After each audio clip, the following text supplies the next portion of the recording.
There is modern day in this game. Right.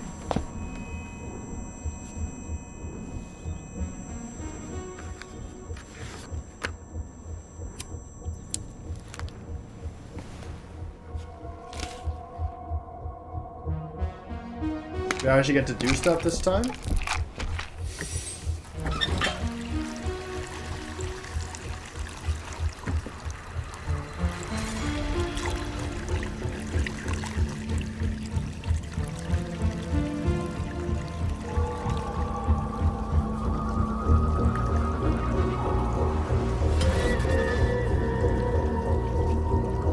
That's the bleeding effect?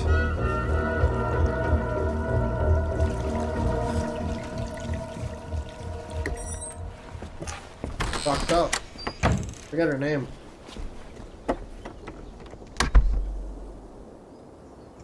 Fucking AirPods? In a lecture at the University of Cambridge, Dr. Sirka told a worried audience that scientists have few answers for them. Since the mass coronal ejection of 2012, the strength of the Earth's magnetic field has increased by a factor of 50,000. Thank you, Desmond. This has resulted in huge disturbances in radio and satellite communications, dangerous bands of radiation around the poles, and as we can all see from our window, an aurora borealis that never burns away. Unfortunately, we are stumped as to why this is happening, and if we cannot find an answer soon, it may change the way we live, the way we communicate, even the way we evolve, forever. Dr. Sirka went on to say, Bought you more electrolytes? John! Oh, new and improved citrus flavor. Yo! Thanks, Sean. Alright, now maybe we feel like we're at home now. Assassin's Creed 3, we got Sean. Finally, I feel some form of connection. I'm okay, I'm not interested in this story. Give me what you got. How do we fix this? How are you the key to everything? Who's this? Whose fucking body is this? You're a long way from home, Eivor. This is Eivor's body? Why did we dig up Eivor? What are we doing?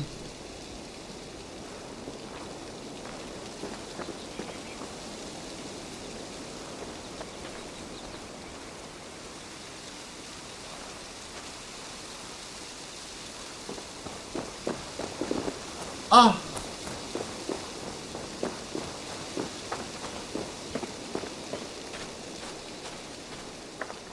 Yo, I need to take a shit. Oof. I'd rather walk into town than use this. Oh, and her name is Layla.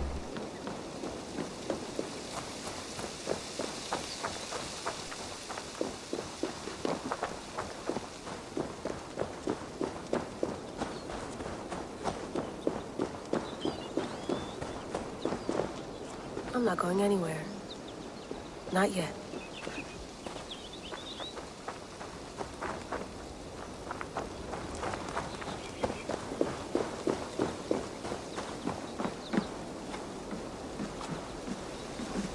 Would love to play around, but I have bigger things on my mind. I am so confused. Did you get my tea? Rebecca? Some quality stuff here. Oof, mint tea is not actually tea, Bex. It's an infusion. It's really just dirty, minty water. I don't care what you call it, Sean. Did you buy any? Yes, I did, love. Hey, sorry about pulling you out. The generator was sputtering. That's fine. I needed air. How is the Animus data stream? Comfortable? Felt pretty stable after a while. Good. Just give me a sec and you can jump back in.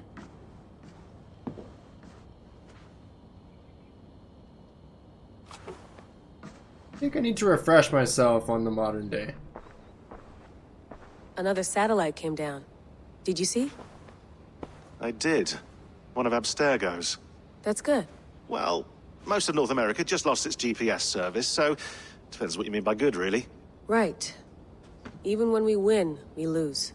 Okay, we're all set. Whenever you're ready, you can jump back in. So I guess the saving the world in 2012, thanks to Desmond and this magnetic field, is almost de-evolving the world. My take of this, and the devolving of this world, is maybe they're trying to stop that through Eivor? That's quite nice. Soothing. Use laptop. Let's have a look. What's in here? Mailbox. Subject, you. You have a gift and a curse. The gift of old blood. The curse of not understanding it. We can help if you help us. What you did is not your fault, but you must take responsibility for it, otherwise nothing gets done. One of us will contact you. If you miss us, you miss your chance. Who the fuck is this? Who? What? L. Would your favorite baseball team happen to be the Atlantis Eagles? Atlantis? Eagle? Is that a fucking Cassandra reference? Eagle Bear? Next steps. Good. I'm ready. One last message, after which all communication between us via this account or any other will cease. We have our own ways of talking, methods that cannot be sniffed or traced. Your previous team made this mistake. They knew the risks, but they were sloppy, left traces of their activity on everything, digital fingerprints everywhere. This will not happen with us. My colleagues tell me the initial meeting went well. They are impressed, a little wary of the influence your new toy has on you. But they know better than most what it means to live with such a burden. I'm curious to know more about this hire of memories. Epithet? I don't know. It is not a phrase we have heard in all of our decades of research. In a few weeks' time, we will contact you once more. If you're interested in proceeding, follow our instructions to the letter. If you're not interested, or if you break any of our protocols, this will be the last time you hear from us. Take this to heart. The world is sick, getting sicker. The Earth's magnetic field is growing stronger. Satellites are falling from the sky, earthquakes are getting more frequent. Famines are becoming more and more frequent. And now we have credible reports of a new and deadly virus sweeping through Asia. You know, this game released during COVID. It ate the fucking out of the world. Okay. It can feel like we're living through a nightmare of a sorts. Mere anarchy is loosed upon the world. In many ways we are. But there is hope. There is a cure. Us. In the past few months, we have come across something that may help us solve our most pressing problems. A message. A very promising message that may help us reverse this dire course we are on. If you want to be part of the solution, join us. If not, we wish you the best of luck. Rami Hassan. Disappearing for a while. I don't like the sound of any of this, Layla, and I don't like where this is leading. Not using phones is not the right way to ease my mind. You have my number. I suggest you call it. And no, I won't say hello to our parents for you, because doing so would bury me in questions I cannot answer. And to tell father that you no longer work for Abstergo would break his heart. That's all he ever talks about. How his daughter is on the cutting edge of neuroscience. The man doesn't understand the first thing about what you do, or did, and he's still proud. I'll not be the one to disappoint him. Is it COVID? Oh, COVID's in this fucking game! Is that why you're being cagey? Something else. So we're saying that Desmond caused COVID. Okay. Call him. Call me. And stop this insane game of hide and seek. I just want to know that you are safe. Rami. Give the short email. I wanted to call. I'm not using phones right now. My time is limited. I'm still recovering from my trip. Things got out of hand and nothing went as expected. People got hurt. I told you it was for research. And it was. But not for The truth is, I haven't worked for them, Abstergo. The truth is, I haven't worked for them for a few years. It's a long story, and I won't bother you with the details, but it wasn't for me. Leave it at that.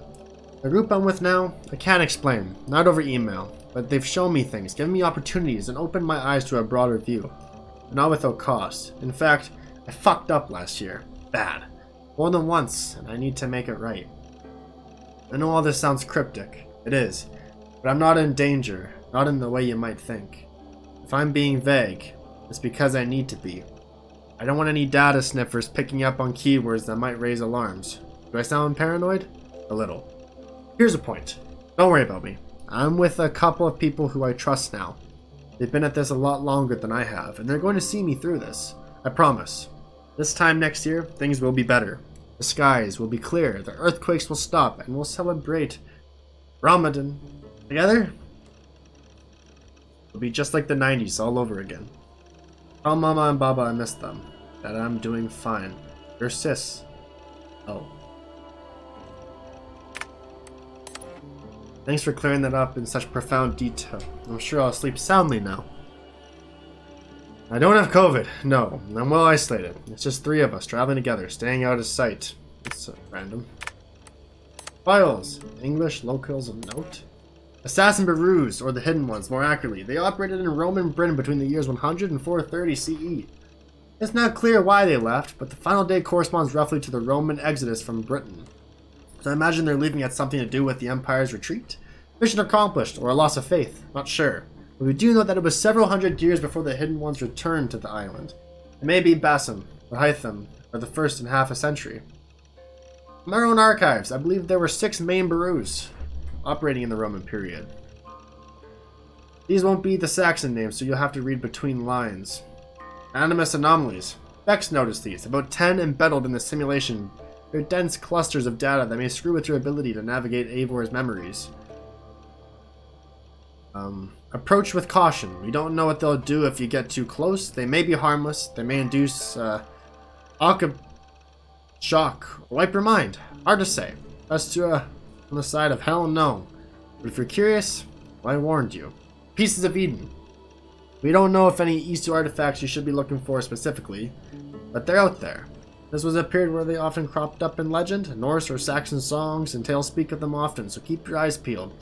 Especially around Stonehenge. How could that not be an Isu site? Right? Session report, Sean Hastings. Reporter, William Miles. Preface, the transformation of the Order of the Ancients into the Templars as we know them today have always been a subject of considerable debate among our ranks. We have operated with the assumption that the Templars themselves hold some or complete knowledge of this evolution, but at present, no concrete historical evidence has ever made it to our hands. With little data we do have, it's mostly a matter of public record, with some exceptions. It is commonly understood that the origin of the Knights Templar dates back to 1119 CE. And this indeed was the appearance of the public face of the Templars. However, our records attest to the existence of Templar agents who at last 2 centuries before this date. It is one badly damaged document, assassin contract from Normandy in the mid-11th century. The author makes free use of the term Templar. An earlier letter, this time from a hidden one in the region of modern-day Dorset, 978 CE, makes mention of a Templar spy within the ranks of the Brotherhood. From this, we can safely assume that the Templar Order, as an entity distinct from the Order of the Ancients, existed at some point in the mid-10th century. With an aim to expand our understanding of this dark age, one of our agents recently volunteered to delve into his genetic memories to search for further clues to this age-old mystery. Unfortunately, what he discovered was of little use for our purpose. Sean Hastings began the first of his 7 sessions on October 5th, 2014. Over the course of the next 3 weeks, he followed various lines into the past, following on the 9th, 10th, and 11th centuries in search of assassins and or Templars in his bloodline. He found none. Of minor interest, however, he was the following person. This makes me just seem stupid. I don't. Here noted for the peculiarity of his. I don't fucking know of his biography. Ulrich Thorvaldsen, an early 9th century Jute, was sailed north from modern-day Denmark with a wooden plank bearing a carving of a map that purported to mark the location of Thor's hammer. Like Mjolnir? Ulrichur made it as far as Stavanger before running afoul of a powerful clan there. Ulrichur was defeated in battle and enthralled as a slave. He escaped his captivity some 10 years later and returned to Jutland to marry and settle down. The location of Ulrichur's map is unknown, and the existence of Thor's hammer, a precursor relic, no doubt, remains unconfirmed. Do we get to, get Thor's hammer? Ulrichur's ancestors would later sail to England following the Normans' conquest of the island, settling in what is now called Loughborough in modern-day Leicestershire. The irony that a man named Hastings would contain no useful genetic memory data regarding the Norman invasion of England in 1066 was not lost on our dear subject. Still, he retained his usual chipper wit, and asked if he might next relive the genetic memories of his grandfather to, quote, give a Nazi a proper bollocking. Sean Jewish? Media. Desmond. Yeah, give me the Desmond. No, come on, Sean. Turn that thing off. Oh, hold on. I like what you said there. I want to get this for posterity. It's Desmond! Say it again, nice and loud.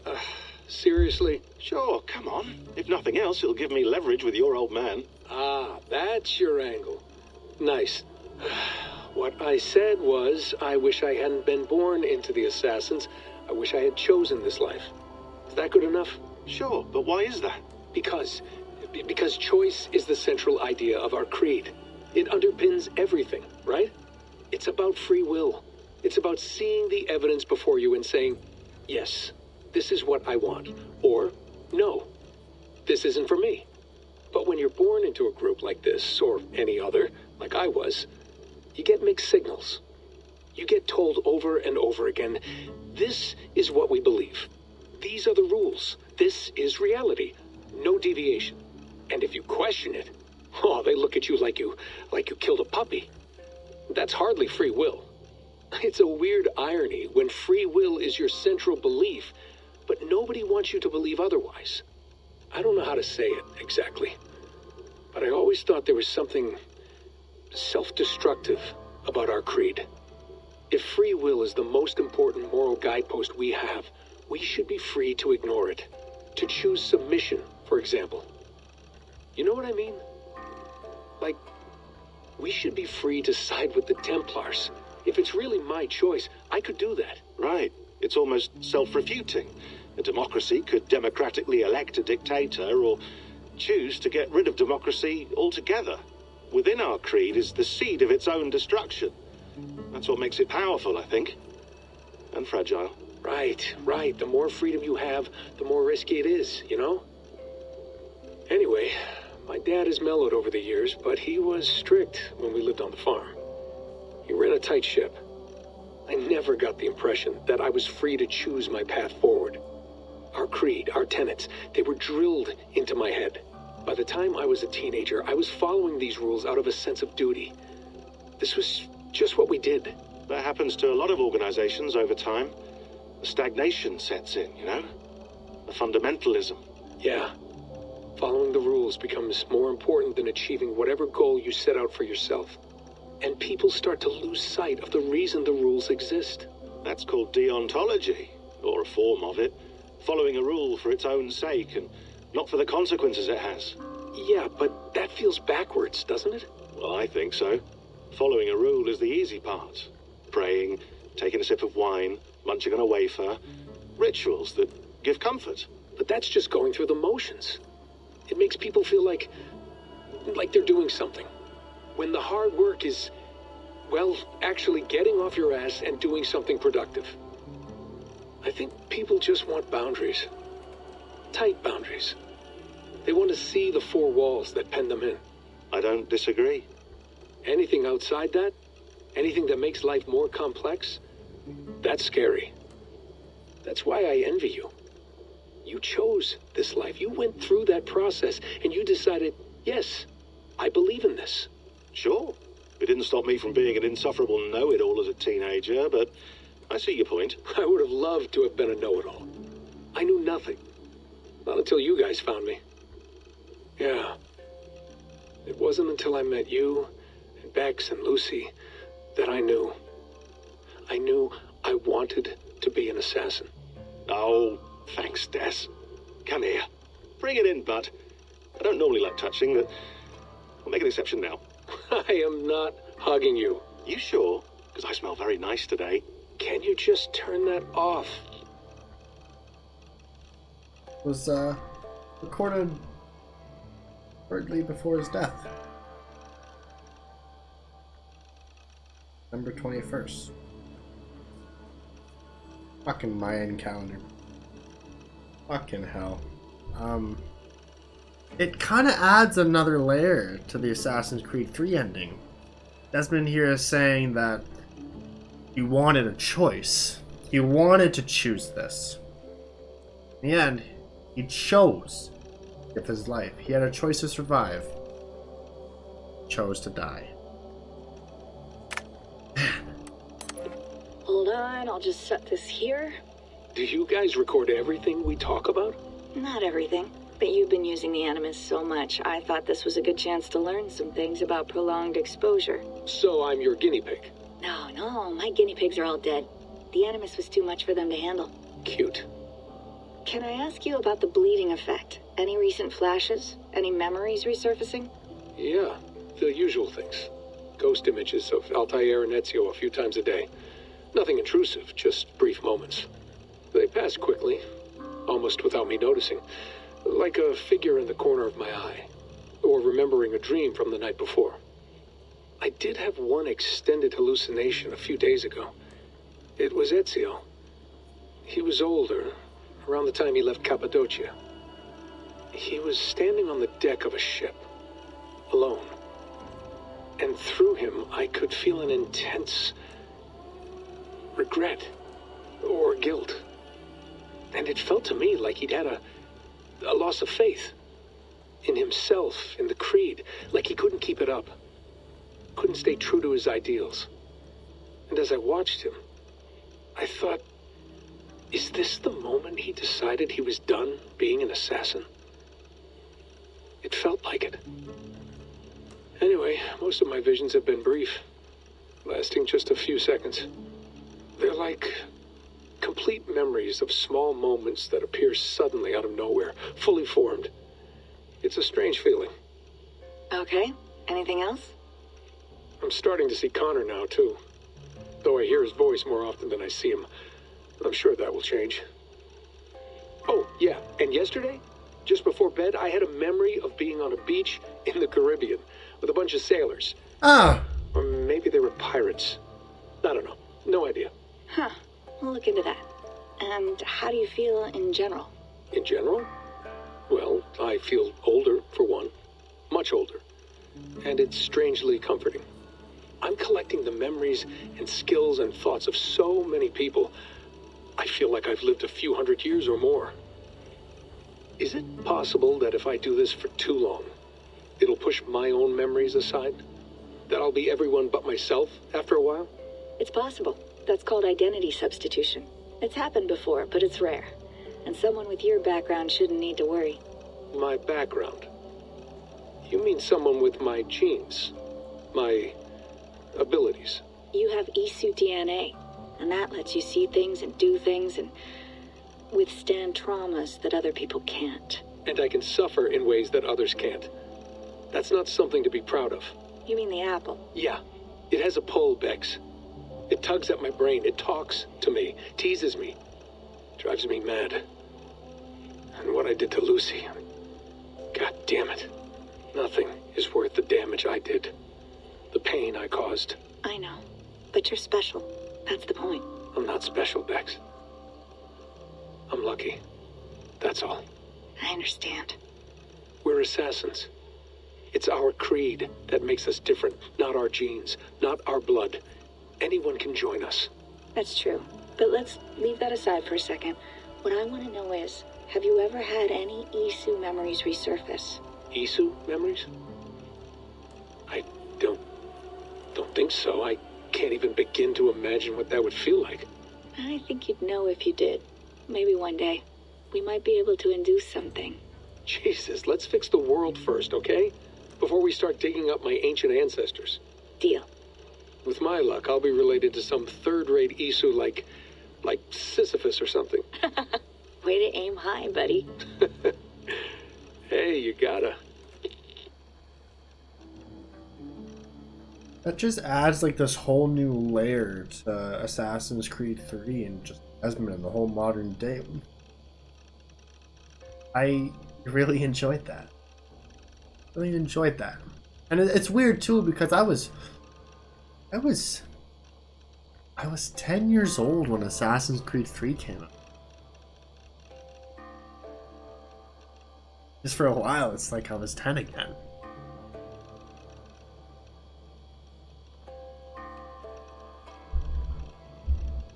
Fuck me.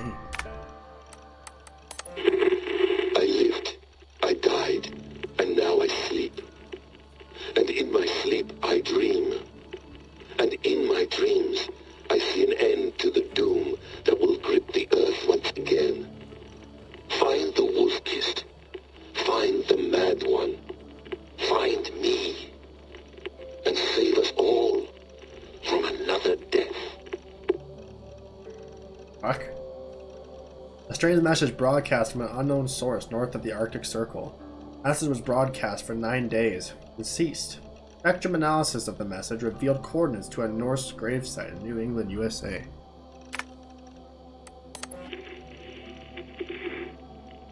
Layla, thought you might be interested in this. Conversations that Bex and I had with Desmond back in 2012. December, I think. Just, candid talks, that's all. We didn't square any circles or write any beat poetry. But he did have some interesting insights into his time in the Animus and what it means to be an assassin.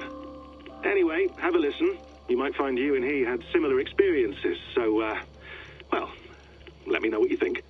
Unless it's to tell me I sound like a total prat in these recordings. If that's the case, just say nothing. I mean, I did have a slight cold at the time I recorded these. That's probably why I sound odd. Anyway, okay, I'm done anyway, so turn off. Turn off.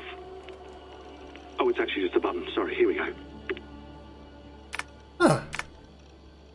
The messengers. Isu messengers. Last week I reviewed the logs from my time with Bayek and came across some old notes. Oh, hold on. Before we meet at this site, I want you to see. In the years I explored Cleopatra's Egypt, I stumbled across 6 Isu temples, most of which were buried beneath pharaonic tomb sites. Each temple contained an Isu message, clearly meant for one with the ability to read genetic memories. I was a lucky one. I don't believe they were intended for Bayek himself, as he seemed wholly unaware of the messages as they played. It may have been encoded in a way that only someone with an animus could see them. It's been a few years since I last heard these messages, so my memory is foggy. But the notes I scribbled down have a clarity that I trust. Might be something to all this. I don't know. Often I grasp outside of my area of expertise. I'm enthusiastic, but often wrong. I know if something else strikes you. Layla. Message 1. Layers upon layers of reality, each blurring into the next, which is real and which is not. What if none are real? What if everything you know is false? We ran thousands of simulations, searching for the right version, searching for Desmond. Each one of them felt real, but there's no way of truly knowing. Is there? Not for sure. Anything can be simulated, and finding the answer could mean erasure. Teasing the assassin maxim. Nothing is true. Must be careful not to confuse truths with facts, however. A language game you will always lose. Though, we may stumble in our attempts to interpret it. The world, the universe, reality, what have you, it is always out there. I believe that, simulated or no. We could imagine a dozen nested simulations, and each one, on the level of itself, would constitute a full reality. Wolfram, a Conway, suggest the universe in a giant cellular automata. And further, there is a point where the difference between simulated and real is meaningless. If the universe were a simulation, what would it matter?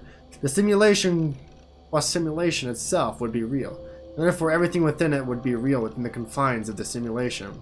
Say a scientist were able to simulate pain by inducing only a few neurons to fire. No physical harm. I am in pain, the subject says. No, you only believe you are, says the scientist. This is meaningless, as is this. You thought you were in pain, but you were mistaken. What the fuck?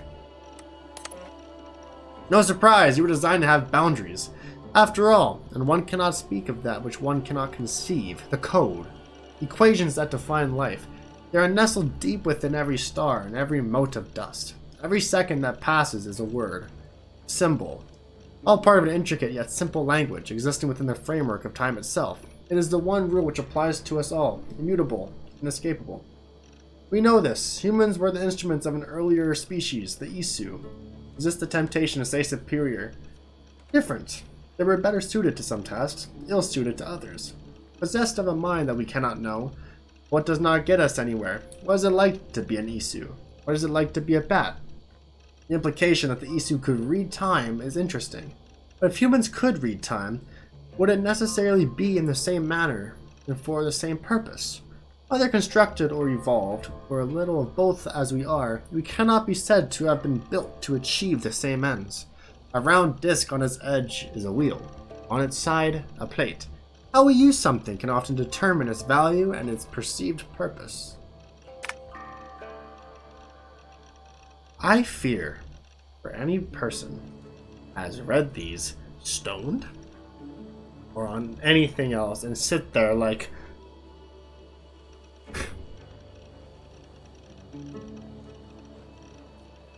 okay, carry on.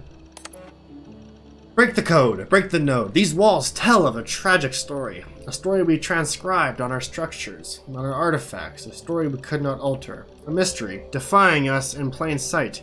We tried, our scholars and scientists, poets and physicists, bright minds, rebellious hearts. What kind of poetry is this? They all tried so hard to bring about change. We all failed. None could change what we discovered. The stories written into the walls of these rooms. The reader has no power. He is but an observer. But the author invents the future. The author owns the future. The Toba catastrophe, a supervolcanic event paired with a mass coronal ejection, was the beginning of the end for the Isu. It changed the Earth's environment, lowered its available oxygen levels, and generally fucked things up. Isu never recovered. By our estimations, the last remaining Isu died just a century after the catastrophe. From that point forward, humans, their creation, ruled the roost.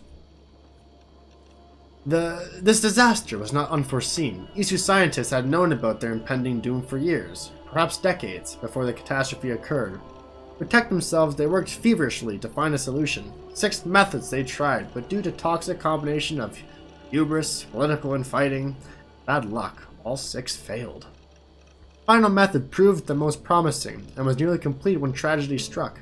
It was this method that Desmond Miles revived when he saved the world from a second solar flare in December 2012.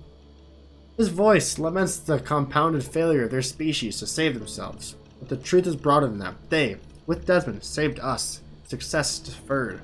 In this message, break the code, break the node, insistent and very puzzling. It's just adding more layers to Assassin's Creed 3. I fucking love this so much because I always loved Assassin's Creed 3 and a lot of people didn't, and I just loved it. It just makes sense because Minerva said that, hey, if you don't touch this ball and save us with this magnetic field, you will probably survive. We survived before, right? It is your choice to make. Or you can touch this ball and preserve what we have and succeed where we failed long ago. Okay, juicy. Linear continuity is a simulation that allows for variations. Within the linear continuity, there are nodes, choke points, moments where algorithms converge, the flows of superposed possibilities to a single moment where only one absolute truth is possible. Paths are fluid, continuous. Nodes are static, changeless. When the wave function collapses, the paths into nodes which branch out, again and again and again. Can you feel the wave collapsing, trying to course correct Desmond's act of defiance? The incoming node needs the world to end. Algorithms have been carving the flow of possibilities towards that end for over 100 years now. Collapse the wave. Are they saying the world is trying to end itself throughout the last century? And we just keep finding ways to fix it, whether it be World War I. Actually, no, it probably goes as far back as the Spanish flu. World War I. World War II. Cold War. Fucking the sun. Mayan calendar. Now COVID? Is this like a simulation trying to like end, and us as an advanced species is like, no!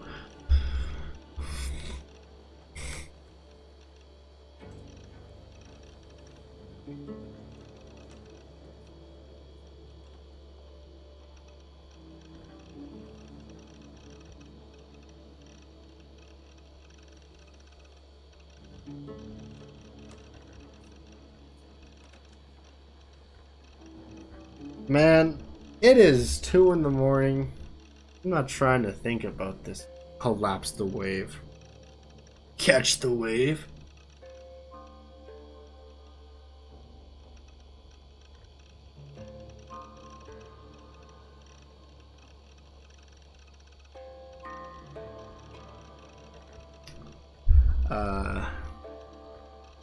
Is Pepsi behind this whole thing? Okay. This is a lot. Well, outside my area of expertise, must contact someone who knows their shit better. But what it seems to be saying, the structure of space-time. Universe is built in such a way that certain events or clusters of events are compelled to occur. A bottleneck through which space-time flows, and one nearly impossible to avoid. There is something about this catastrophe, the one Desmond averted in 2012, that compels it to return. Indifferent to our fear or pain, it is a tidal wave, rippling across the sea of space. It crashed once against the dike, and has stopped it for a time, but the sea rears back for another strike, and another, and another. And it gives some clarity to what is happening now, all around us, but it remains unclear how to change it, especially from within an animus, simulation within a simulation. Oh, simulation. Reality is a mathematical model, which gets solved over and over again by the observer. Your thoughts are computations, and they render this world for you to call your own. Not all processors are alike. Different brains produce different realities, and the variations go from the subtle to the drastic. Your mind defines how much you can taste, how much you can feel, how much you can understand. Perception defines perspective. We designed you and made sure to engineer your senses so you could perceive just what we needed you. Neither more nor less. There are parts of time we preferred you to remain blind to. It was a necessity. If we could suddenly see time, that would not guarantee the same perception that Isu possessed. Let us speak of time as an entity, if we may. Let us say that time is a perceivable fact in the same way that light is a perceivable fact. The ability to see this fact is no way guarantees a sympathetic view. There are creatures stumbling around this earth that read light differently than we do, and for different purposes. Humans see in a well-known spectrum. Roy G. Biv. This sense of color is confined to the 3 cones we possess, yet nocturnal creatures see with a different scope, for a different purpose. Night stalking, hunting, lurking. They evolved in concert with their needs and are now constrained by them, as we are. Light is only a fact seen, askance, and used differently by different species. To suggest that we might read time, it is implied that we have a specific use for time. But it's all just a simulation. The next chapter is unstoppable, and yet the greatest revolutions sometimes originate from the confines of impossibility, do they not? Reality is a simulation. Break the code, and in so doing, escape the inescapable. The animus was humankind's first unconscious attempt to explain what it could not see. Understanding genetic memories, an eye into history. Your animus is different, as is the mind that imagined it. It could escape the code, make that leap, and make possible a decision that defies the order of things that are. It is ridiculous to imagine that I could change the nature of reality out there from within the confines of an animus, a simulation within the so-called simulation. But I believe, I understand what this voice is telling me. My animus is endowed with the ability to suggest alterations to days long past. From any moment in time, I can extrapolate what might have been. Calculations of time. I am not confined to what was, but what could have been. Yes, history is real. Facts do matter. But from any moment in time that I choose within the animus, I can interrogate the memory. I can ask the world, what if? What if Bayek and Aya had stayed together? What if Kimu had not been murdered?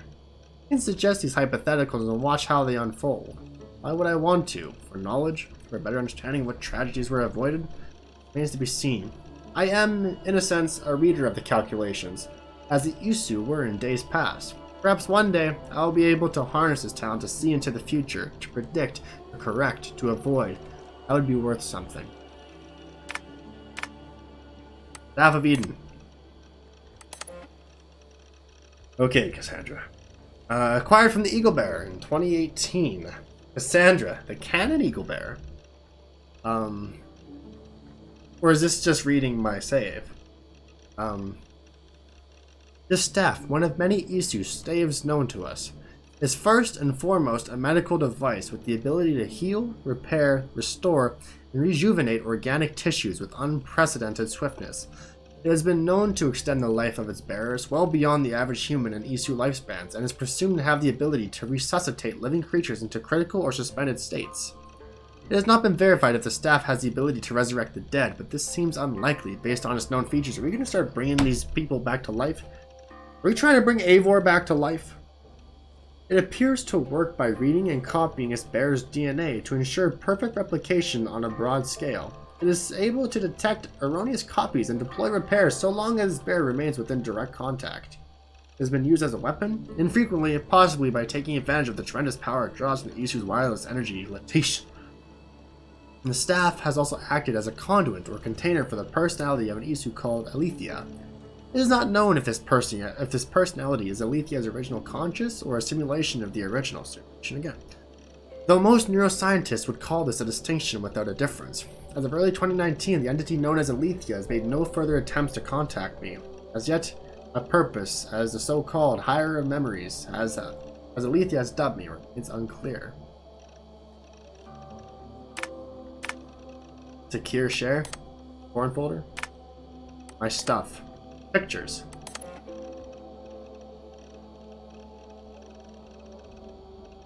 Nice pictures. What's in the trash? Interrogation? File corrupted. Oberg interrogation, November 2nd, 2019. Letter to Victoria. My name is Layla Hassan. I was a friend and colleague of Victoria's, both at Abstergo and in our subsequent freelance careers. And all the time I knew and worked with your daughter, I was always struck by her limitless intelligence, humor, and her ability to focus. Even in times of great stress, she was an inspiration, not just to me, but to all those who worked with her. I am writing to you now with the hope of shedding some light on the circumstances of her death. I realize it must be strange to receive a letter out of the blue from someone whose name you have probably never heard, offering to explain the tragic loss of one so dear, but if you'll allow me, I will try. I was with your daughter in the moments leading up to the unfortunate incident that took her life. In fact, I am partly to blame for it.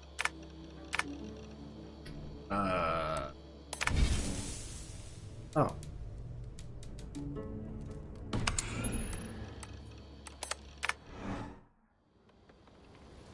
There's the staff. I went through hell to bring you here. It had better be worth it.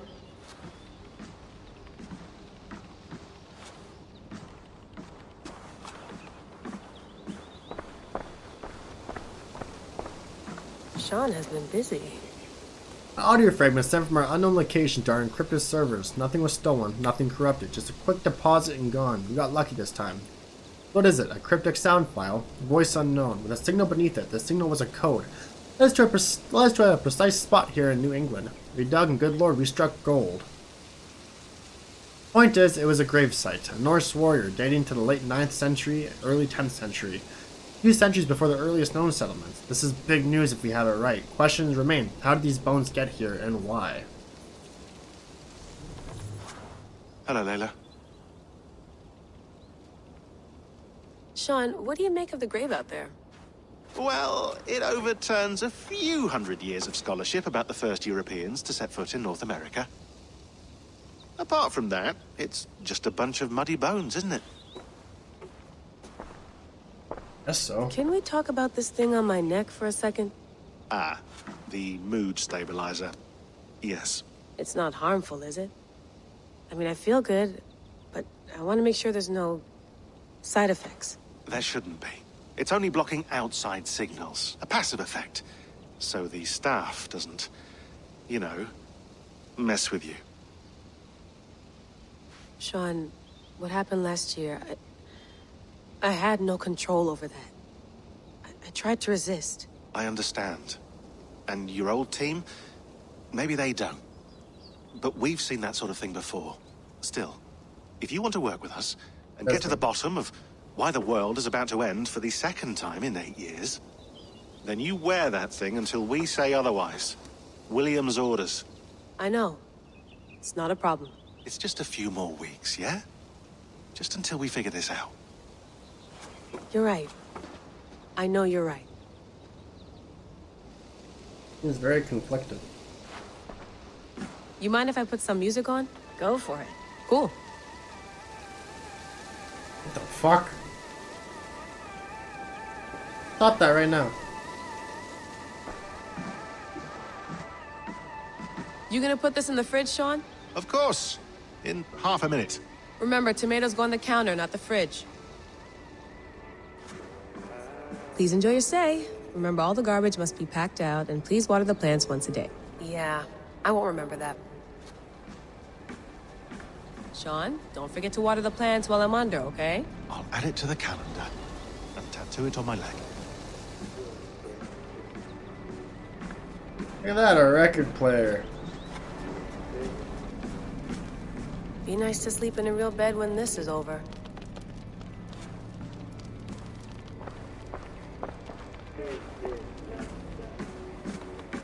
Feeling okay? Better. But I'm worried that it could happen again. The 2 data streams. I can't promise it won't. I barely understand it myself. It felt like 2 minds, fighting over 1 brain. It hurt like a shotgun to the head. Right. There's something about this Viking's DNA sample that feels dense, noisy. Could it be the staff? Interfering somehow? How do you mean? My headaches, my temper. They started the day I got that thing. I hope you're not making excuses for, you know, your friend. Jesus, no. I'm not. Sorry. Just take it easy. And if you feel yourself slipping again, let us know. I'm trying. I really am. All right, time to go. Norway to England takes about a week by long ship, so I'll scrub ahead.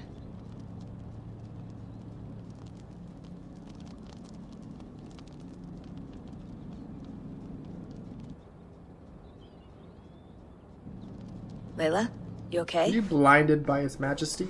Sorry. Can you play the message again? We have the transcript if you're looking for something. I can go No, and... I want to hear it. Okay. I don't mean to be cryptic. It's just... that message led us here. To this place. To a Norse grave in North America. So those bones out there are the only lead we have. Our only chance at fixing this planet before it's too late. Here it is. I lived, I died, and now I sleep. And in my sleep I dream. And in my dreams I see an end to the doom that will grip the earth once again. Find the wolf-kissed. Find the mad one. Find me. And save us all from another death. Fucking captivated. Unsettling, that is. Thank you, Sean. That pulse in the message. Are you sure it's just coordinates? Nothing else? Nothing I can find. Okay, I'm ready. Here we go.